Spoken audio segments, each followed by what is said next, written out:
আবু জেহেলে পড়ালেখা জানতো না ভাই, কথা কন না। আবু জেহেলের আরেকটা লকব ছিল আবুল হেকাম, জ্ঞানীদের বাপ।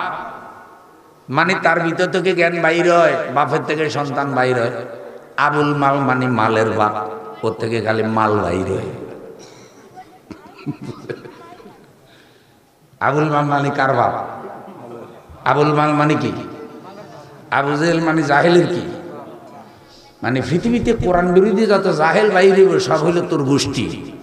খবরদার আবু জেহেল কোরআনের বিরোধিতা করবি না। ওয়ালা তাকুনু আউওয়ালা কাফিরিন বিহি, প্রথম অস্বীকারী হইও না। কারণ এখন কোরআন নাজিল হইতেছে, নবী নিজে তোমাদেরকে কোরআন বুঝাচ্ছে। এখন যদি বিরোধিতা করো, এখন যদি কোরআন না বুঝো, নবীর থেকে ভালোভাবে বুঝানোর ক্ষমতা কারো নাই।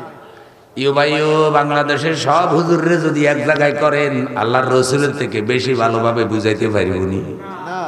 আল্লাহর রসুলের কাছে যে কোরআন নাজিল হয়েছে, রসুল নিজে বুঝাইছে, কিন্তু আবু জেহেলের কলবে কোরআন ঢুকে নাই, আবুল আহাবের কলবে কোরআন ঢুকে নাই। আল্লাহ বলছে প্রথম অস্বীকারী হইও না।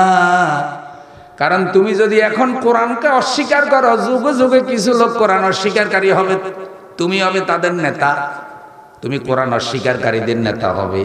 আল্লাহ বলছে অস্বীকার করিও না। ও বন্ধু, তার এত ডিগ্রি ছিল, এত এলেম ছিল, মানুষ তাকে আবুল হেকাম বলতো, কিন্তু রসুলের কাছে এসে কোরআনটা সে বুঝলো না।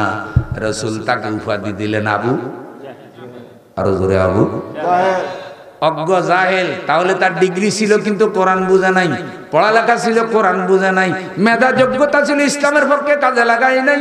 সেগুলো যদি জাহেল হয়, এই যুগে বহু ডিগ্রিওয়ালা জাহেল আছে না নাই? পিএইচডি করে ফেলাইছে কিন্তু সূরা ফাতিহা জানে না। পিএইচডি করে ফেলছে, নামাজের নিয়ম জানে না, রোজার নিয়ম জানে না, বড় বড় ডিগ্রি আছে।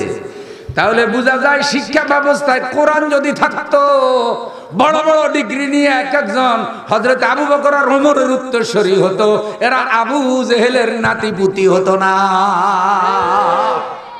তাহলে এবারে বলেন, শিখতে হবে কি? বুঝতে হবে কি? মানতে হবে কি? ধরতে হবে কি?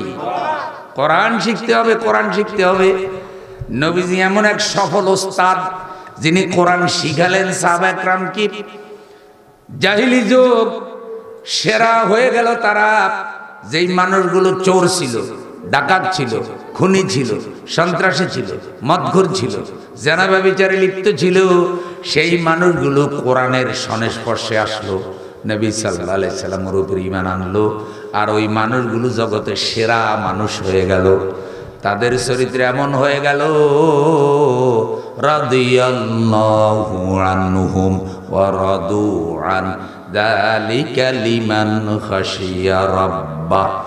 আল্লাহ তাদের উপর খুশি হয়ে গেছে, তারাও আল্লাহর উপরে খুশি হয়ে গেছে। আল্লাহ আমাদের রব, আমরা আল্লাহর উপরে খুশি। আমরাও এমন আমল করা উচিত যেন আল্লাহ আমাদের উপরে খুশি হয়ে যায়। আমরা আল্লাহকে পেয়ে খুশি, আল্লাহ ইমানদার বান্দা পেয়ে খুশি। ইন্তেকালের আগে তারা আল্লাহর জান্নাতের সুসংবাদ পেয়ে গেছে, কারণ তাদের চরিত্র ছিল কোরআনের চরিত্র। এই যুগে বহু ডিগ্রিওয়ালা আছে কিন্তু কোরআনের চরিত্র নাই, যার কারণে ডিগ্রি অর্জন করার পরেও এরা মানুষ হইতে পারে নাই।